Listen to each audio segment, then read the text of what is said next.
성취한 게 하나 더 없다. 그 우암 선생을 이제 욕하는 글귀란 말이에요. 그러니까 이렇게 되니까 노란 쪽에서 또 한 박 들고 일어나가지고 이걸 문제 삼고 이제 이런단 말이에요. 그러니까 숙종이 초기에는 그 대응을 안 하다가 하도 시끄럽게 하니까 그럼 그 신유의사라는 거하고 그 문제가 된다는 그 묘비문이라는 거, 묘도문이라는 걸 좀 들여보내라. 내가 보겠다. 그래서 보고 나서는 신유의사에는 그 제자로서 스승에 대해서 할 말이 너무 조절할 것이 너무 많고 또 묘도문에는 허물이 욕을 한 대목이 하나도 없다. 사실대로 썼으니까 욕한 대목은 없죠. 하나도 없다 하고 처분을 내린다. 이게 병신 처분이에요. 그게 1716년이에요. 16년인데 이 해가 겸재가 41살이 되던 때예요.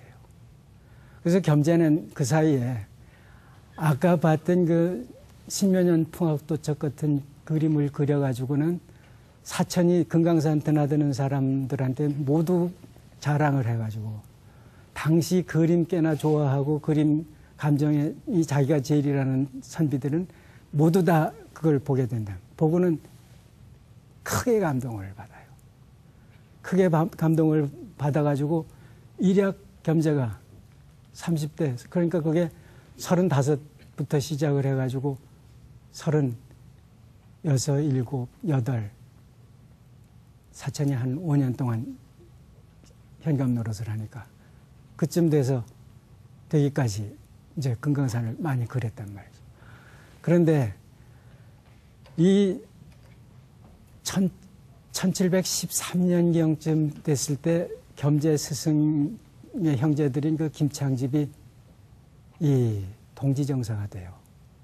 그래서 이미 겸재는 이 신윤용 풍악도첩 유의 그 해학전신첩을 그려가지고 국중 제1화가로 떴는데 그것도 부족해서 그 김창집이 정사가 되고 동지정사가 됐을 때 50줄에 접어들었던 그 김창업이라는 그림 잘 그리는 김창업이라는 이가 자제군관을 자처해가지고 따라가면서 겸재 그림을 가지고 중국에 청나라에 가요.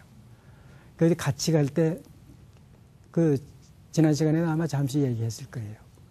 그 공제 그림, 관화제 그림, 이치 그림 같이 가지고 갔다. 그래서 마유병이라는한테 보여가지고 국제적으로 인정을 받게 된다. 그런 얘기 했어요. 그래서 그런 일이 일어나고 난 뒤에는 국제적인 명성을 얻게 된단 말이에요.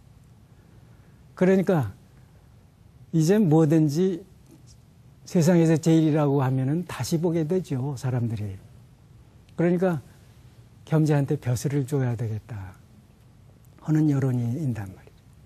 여론이 있는데 노론이 대권을 장악하지 못하고 있는 형편에서는 그게 어렵죠.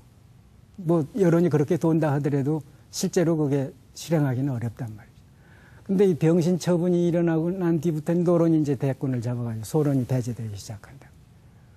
그러니까 이 해에 이런 기운이 이제 무르익기 시작하는 이 해 2월 달쯤에 겸재를 관상감 천문학 겸교수로 특채를 해요. 이건 전무후무한 일이에요. 예전에 중종 때 뭐 한 사람이 있고 뭐 그럴 정도인데 겸재가 주역에 능통했기 때문에 천문지리에도 능할 거라고 생각을 해서 능했던 모양이에요. 천문지리에도. 그래가지고 이 본래는 관상감에 출사한 사람 중에서 교수를 이제 택해야 되는데 그건 중인들이 차지하는 벼슬이란 말이에요. 기술관이니까. 근데 겸재는 겸교수라고 그래가지고 사대부로서 특별한 지위를 준 거예요. 그런데 조선에서 벼슬을 처음 출사를 하려면은 종구품부터 있으니까 종구품을 줘요. 과거 대과급제를 하지 않으면은 대과급제를 해도 구품부터 시작을 하면서 빨리 승진을 시키죠. 근데 겸재는 이 천문학 경교수라는 그 풍계가 새로 신설을 했죠. 그러니까 종육품. 근데 종육품 벼슬을 주기는 주되 1년 6개월, 30개월, 2년 6개월인가 30개월, 2년 6개월 동안은 녹봉은 종구품 녹봉을 받으면서 별 탈이 없이 임시직을 무난히 수행을 해내면은 30개월 뒤에는 정식 육품직을 준다 하는 조건이 붙어요. 그래서 벼슬길에 나가게 됩니다.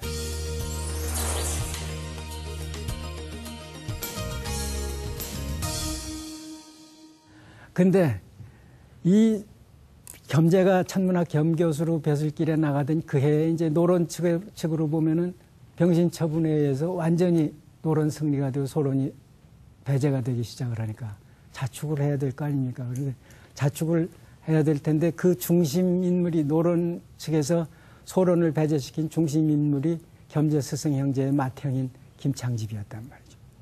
김창집이 그 꾀를 내는 거예요.